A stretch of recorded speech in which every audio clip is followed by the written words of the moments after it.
Jurisprudência do Superior Tribunal de Justiça entende que saldos em contas de FGTS podem ser penhorados para o pagamento de dívidas. Confira como isso pode ocorrer na reportagem especial de Jéssica Castro.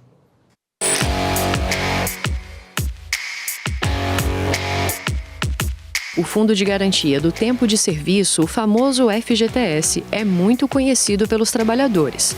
A maioria das pessoas tem pelo menos uma noção de como esse fundo funciona, embora não conheçam muito bem todas as regras envolvidas. É um fundo, que o funcionário tem, quando ele é demitido, ele tem aquela reserva para sacar.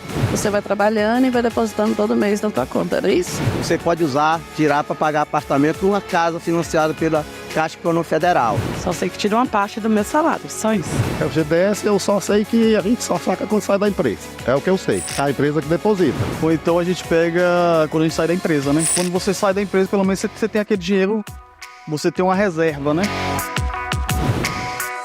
O FGTS foi criado em 1966 para ser uma espécie de poupança forçada para quem trabalha com carteira assinada.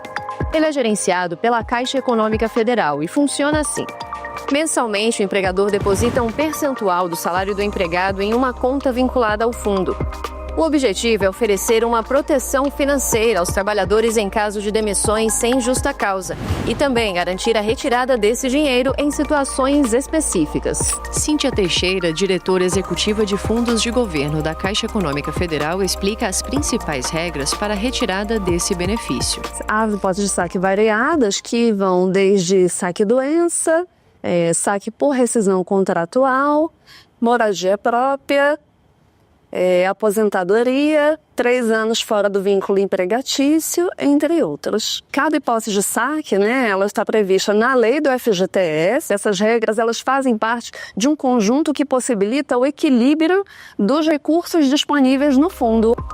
Uma das características do FGTS é o fato de ele ser, de maneira geral, impenhorável, o que significa dizer que o dinheiro que está nessa conta não pode ser confiscado para o pagamento de dívidas. Mas essa regra precisou ser flexibilizada pelo Poder Judiciário nos últimos anos, para garantir a subsistência de muitas pessoas nos casos que envolvem débitos alimentares, como pensões alimentícias. O assessor da Defensoria Pública, Wellington Santos, atua nessa área e explica a importância dessa flexibilização. Para chegar ao ponto de uma execução de alimentos, é aquele devedor que já está em débito, né? E assim, geralmente devido para o menor, por exemplo, aquela ali é uma das únicas, talvez, fontes de renda que ele possa obter. E como o alimento ele já é amparado, que tem uma natureza absoluta, né? Uma questão mesmo de sobrevivência do alimentando, que por si só não é capaz de prover o próprio sustento, então torna-se uma obrigação com maior amparo na legislação. Foi o caso de um processo julgado pelo Superior Tribunal de Justiça, quando o tribunal permitiu a penhora de valores de conta vinculada ao FGTS, após terem sido realizadas várias tentativas de acesso a bens para garantir o pagamento de uma pensão alimentícia. Os ministros do STJ entenderam que essa medida é menos drástica do ponto de vista da proporcionalidade, porque evita a prisão do devedor e satisfaz, ainda que momentaneamente, a prestação dos alimentos, assegurando a sobrevivência dos dependentes do trabalhador. De acordo com a Caixa Econômica Federal, existem mais de 231 milhões de contas vinculadas ao FGTS. E cerca de 200 mil estão penhoradas para pagamento de dívida alimentícia.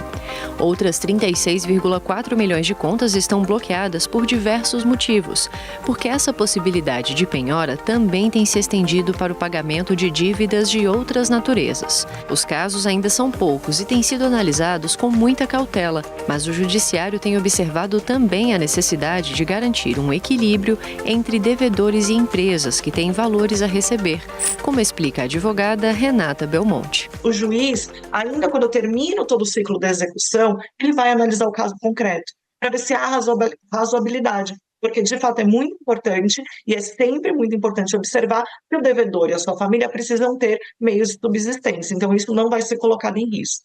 Claro que a gente tem que proteger o devedor e a sua família, mas também a gente não pode prestigiar o devedor.